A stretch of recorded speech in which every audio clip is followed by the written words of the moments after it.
Deb Weaver.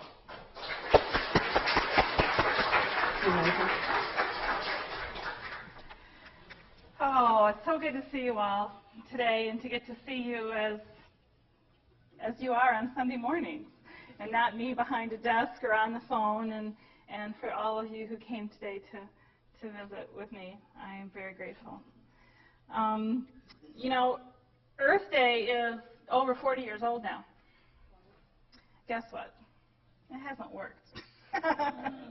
Reduce, reuse, recycle, repurpose, it hasn't worked. And the reason it hasn't worked is because it's an edict. We're being told you must put your plastics in the recycling bin. You must separate the paper. You must not drive your car too much. You must not drive an SUV. But what changes people and what changes things and systems is what comes from the inside. It's what happens when inside we realize that we can't not do the right thing. We just read in the scriptures about all of the good that God had created. And it was good. It is 60 degrees today, and it is good.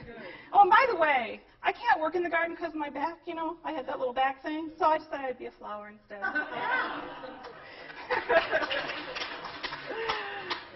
It is good, and we are called to preserve that goodness.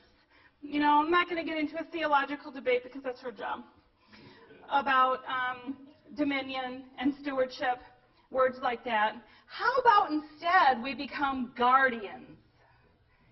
What if we became guardians of goodness? Not just in our relationship with the environment, but also in our relationship with each other. What if instead of telling people what to do, we became guardians of the goodness that is in that person and helped to evoke from that person their greatest goodness? There's a new initiative, I guess it's about 2 years old now, of No Child Left Inside. Have you heard of that? It's being promoted by a lot of park districts and conservation districts and forest preserves. And the idea is we have become so far removed from that which sustains our life. That world out there, it sustains our life. It is what we breathe. It is what we eat. And everything that's out there was given to us by God. So they have this new program, No Child Left Inside, and what they hope to do is to get kids back outside to enjoy, discover nature. Well, our kids today, I'm infiltrating our little minds in the basement, they are making pinch pots for our Empty Pot story. And in those pinch pots, they're going to breathe some prayers from Mother Earth. And they're going to take those pinch pots home, and every time they see that pinch pot sitting on their dresser, they're going to remember to say a prayer for Mother Earth. And more than that, after Sunday school, our older kids are going to take the younger kids outside for what we call a wonder walk. And I would invite every one of the kids in here to do the same thing. Wonder, to begin to wonder, is to begin to touch the face of God. Because God is the ultimate mystery, and all we can do is wonder and to have awe and to say, holy cow.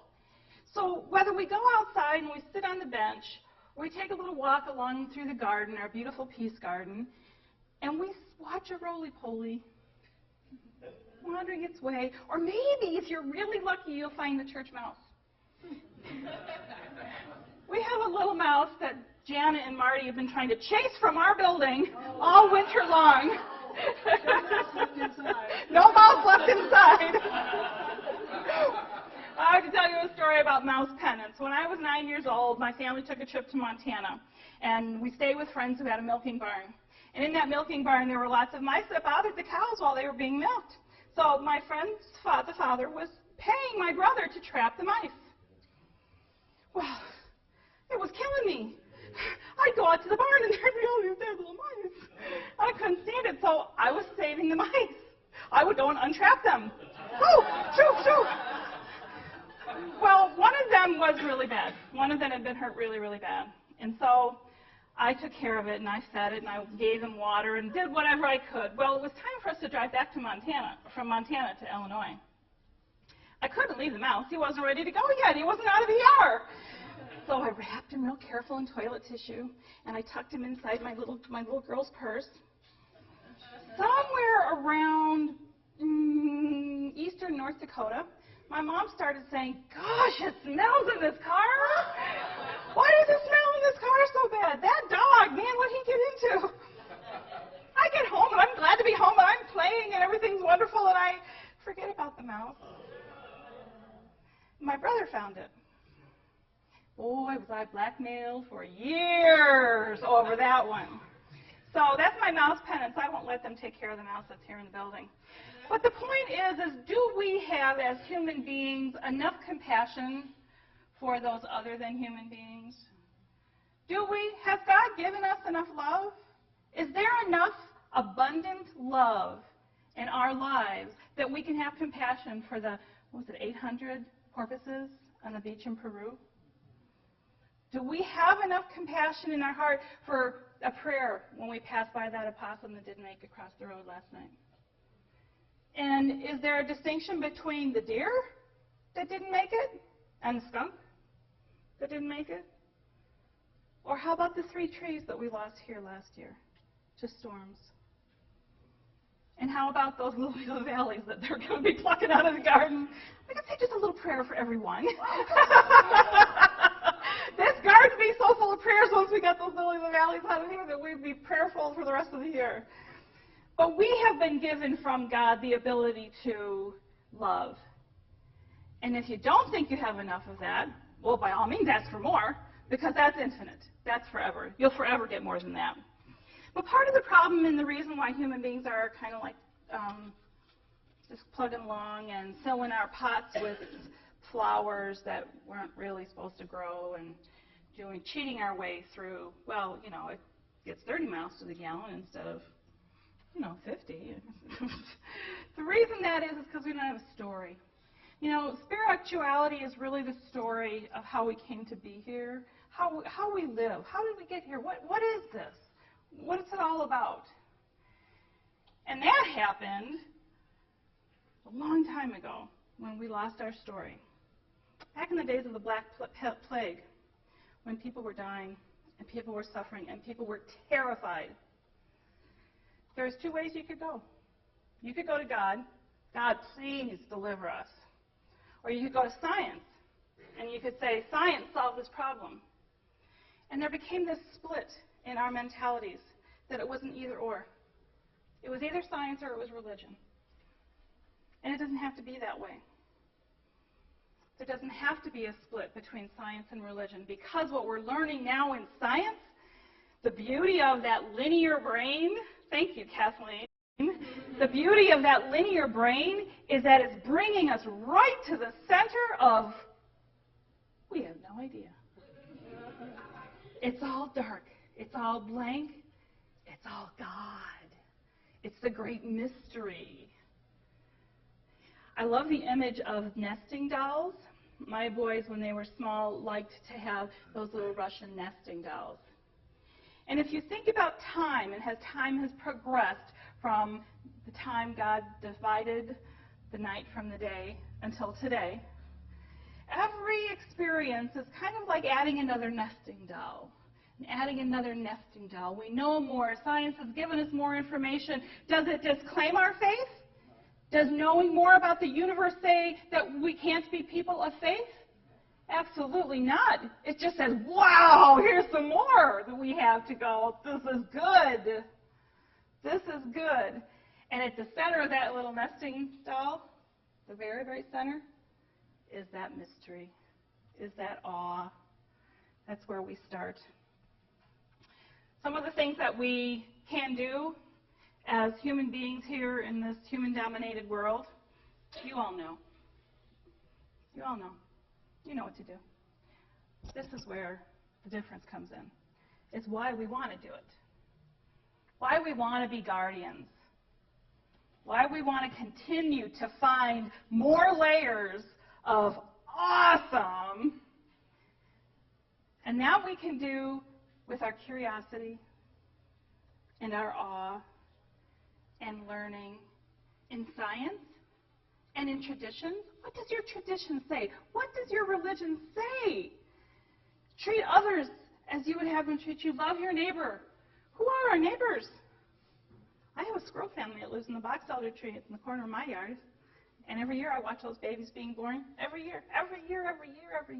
They're my neighbors. And when there's one dead on the street in front of my house, I mourn. And we can learn from indigenous peoples. Because what the indigenous peoples know is that everything has life. Everything has life. Even the stones would shout. Even the stones would shout out, "Wow!" if we didn't do it. So my challenge for you today is not to reduce, reuse, recycle. Although, inside your bulletins, there's a little orange card that has some ideas of ways to stretch what you know to be true, stretch what you know about environmentalism or what you might do.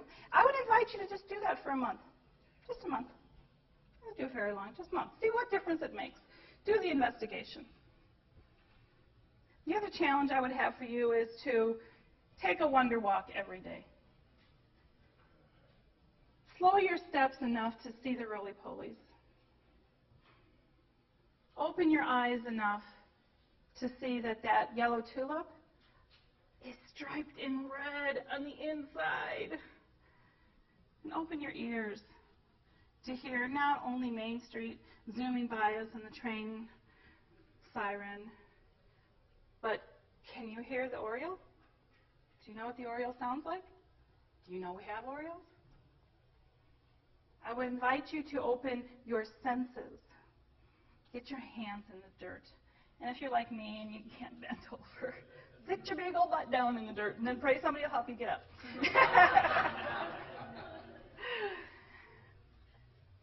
Our children are going to come up in a minute and they're going to share a benediction with us. And it's a benediction that was written by Kathy Sherman, who is from the community of the Sisters of St. Joseph of LaGrange. And some of you, Earthwise folk, may already know this or may remember this. But what it says is, thank you for giving me this day. Thank you. And you know what I'm going to do with it? Do you know how I'm going to be a guardian of this day that you've given me? I'm going to bless it. And then I'm going to break it. And I'm going to give it to you. To every person I meet, I'm going to pass it along. I had a very wise person tell me yesterday, after I was going, why did I think I'd do this? You know, I've done lots and lots of speeches. But this congregation is very special to me. And I wanted to give you something you could really use and take home. And I was really nervous. And this very, very wise person said to me, Deb, just tell them why it's important to you. So I hope I've been able to tell you why being a guardian of this gift of God is so important to me, and invite you to find that place in your own heart. So be it. Amen. Amen.